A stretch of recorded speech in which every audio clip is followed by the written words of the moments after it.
a year or so ago, they moved Days of Our Lives off the network onto NBC Peacock. So there is now no NBC daytime programming on. It's just NBC News until the evening hours. And it's the first network to not have any entertainment programs in the daytime. And it's sad and ironic because it's the one that pioneered daytime TV back in 1947 with Howdy Doody.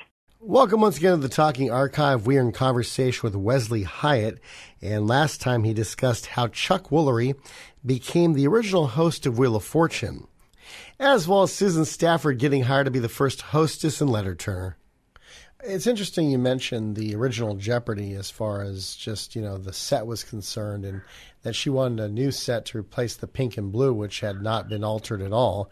And then the same happened with Concentration. She said to Norm Blumenthal, Norm recounted this at the Game Show Congress in 2005, where Lynn Boleyn wanted a brand new set for Concentration with a shiny black floor or a shiny white floor you could see your reflection in, plus bigger prizes. And Blumenthal said, no way, we're not going to do that. And so she canceled the show.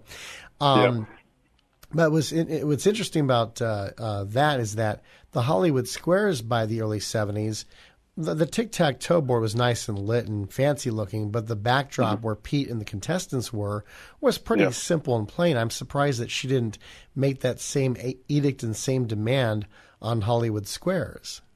Yeah, it's interesting because she even though she disliked Jeopardy, both it and Hollywood Squares were the highest rated game shows on NBC by far. So she couldn't cancel either one of them. And I think Hollywood Squares, it had the star factor, so it was already looking pretty elaborate as is with the set and the personalities that it had coming in. So I think she kind of thought, okay, this show's okay. The other ones that she had on there, most of the other game shows on NBC when she arrived in 1972 were being taped in New York City, and they had the, smaller studios.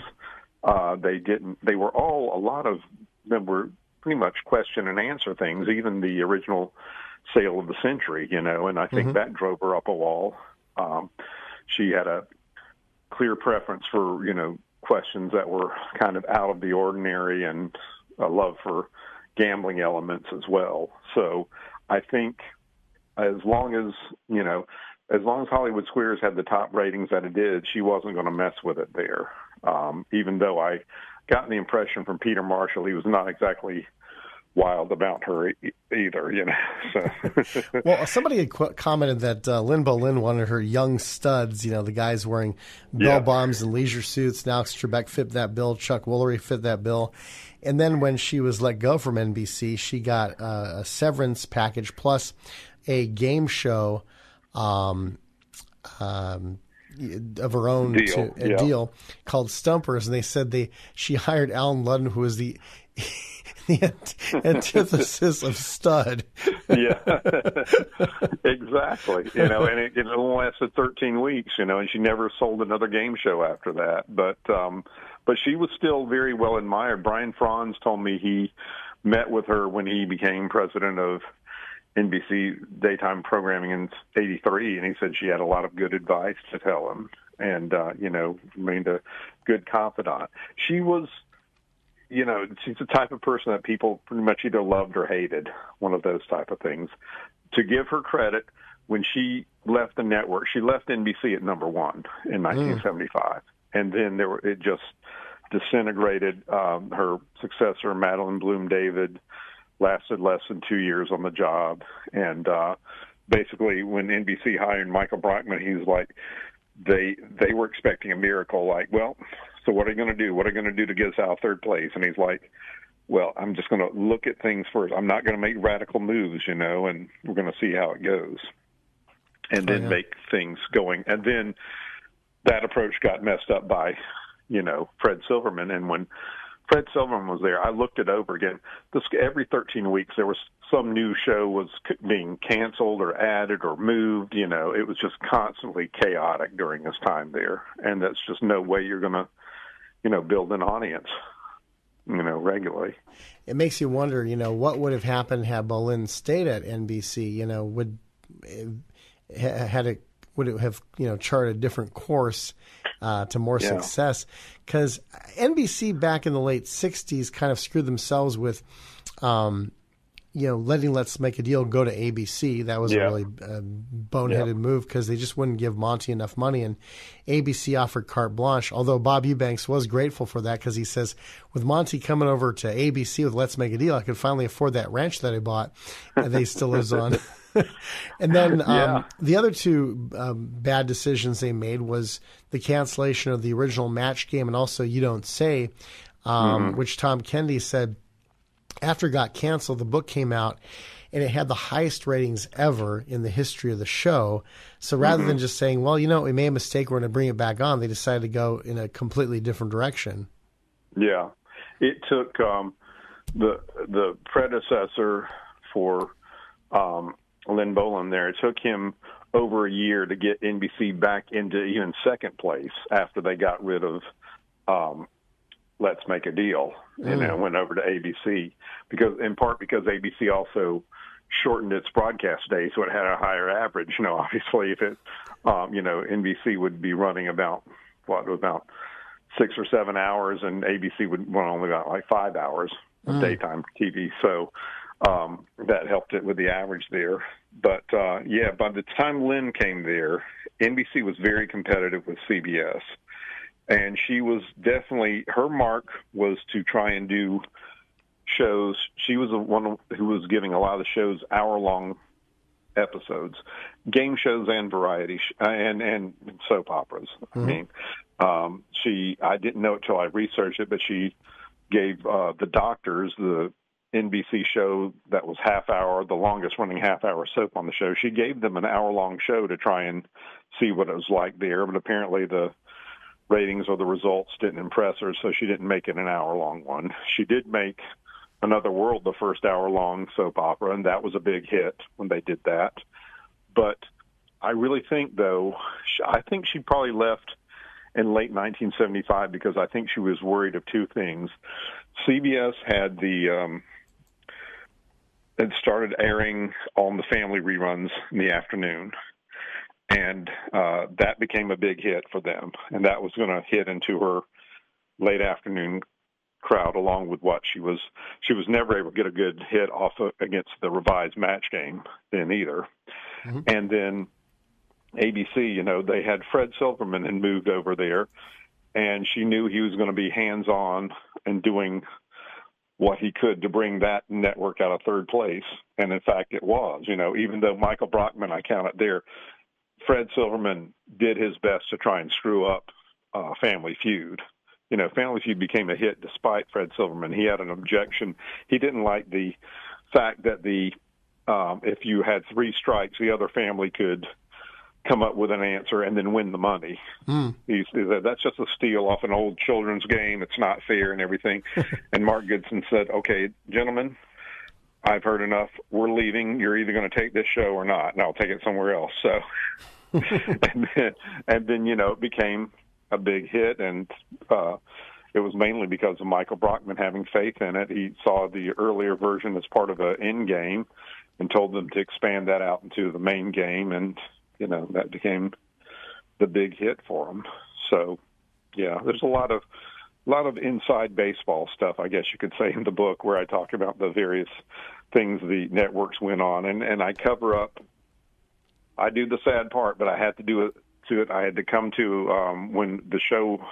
when Wheel of Fortune went off of NBC in 1991, NBC basically gave that hour that included Wheel of Fortune back to its local stations. And then it began the attrition. The ratings kept still being bad. And then, as you know, about a year or so ago, they moved Days of Our Lives off the network onto NBC Peacock. So there is now no NBC daytime programming on. It's just NBC News shows until the evening hours. And it's the first network to, not have any entertainment programs in the daytime. And it's sad and ironic because it's the one that pioneered daytime TV back in 1947 with Howdy Doody, and just seeing it go downhill is a sad thing, but that's showbiz, as they say. Yeah, I didn't realize that about Days of Our Lives being on Peacock instead of on the actual network itself. Yeah, it went off about a year or two ago. Yeah, so they don't have anything at all. And for the last 15 years before that or so, Days of Our Lives was the only entertainment show on NBC daytime. Period. It was horrible because I never understood why, when NBC was on top of was leading in every part of the day in the late 1980s except daytime, why they didn't tell their affiliates, okay, some of you are not carrying the full lineup or doing this thing, so if you're going to continue to be defecting from us, we're going to switch affiliations with another station in your market and get them in, doing that. Instead, they just let them go ahead, and by the time Wheel of Fortune went off in 1991, there was like maybe 1 in 5 NBC affiliates carried the entire lineup in the order that the network offered it to them. Wow. Which is just horrible. Yeah, that's why they were no longer a competition for ABC or CBS in daytime. Yeah, did you get to interview Bob Goen and Rolf Benirschke for the book, by the way? Yes. I got to interview both of them. Oh, okay. Rolf, I made an effort. I've got a lot of his story in the book because I've considered Rolf like to get a really raw deal from some people on the game show boards. It's because he had such a short run on Wheel of Fortune in the daytime. He had that odd name. He came out of nowhere and seemingly vanished out of nowhere afterwards. But there's a lot more to him. He had nearly died a couple of times because he had some kind of something involving his colon, his bowels, or something like that. They're still not sure exactly what it was. Somewhere around there. He had been a kicker with the San Diego Chargers and then nearly died a couple of times in the hospital, then was able to come back. They were able to give some supporting brace around his stomach, and he was able to come back and compete on the team. And then he wrote about his experiences, and he went on to AM Los Angeles, the local morning talk show there, and discussed it. And Merv, like you said, Merv liked what the guy was doing there, so Merv invited him to come tour the studio and do the things, and the next thing he knew, he was being offered the job as the next host of Wheel of Fortune. He was offered that on Sunday, told that he was going to start taping on Thursday and be ready. And so, and he barely knew the show and did his best to, learn up ahead of time. But still, there were some awkward moments on the show that even he acknowledged he was not the smoothest at going there. And it was during the time when there was more pressure on the show, when NBC was really needing to shake up things, and Wheel was costing it more than they were making, even though it was a reliable performer against The Price is Right in daytime. So when the show went off NBC, CBS picked it up because they thought they still had some life in it. But CBS picked it up without picking him up. And he understood. He totally got that. And then since that time, he and his wife married. They underwent I think 2 miscarriages and a stillborn child before they finally had some children. They had some adopted. They had some special needs children. He went through a couple of more. He just has an incredible life story. So I talk about it there. He's just been a survivor. And in fact, he was the one, when they were doing the draft picks, he announced the one for San Diego this year.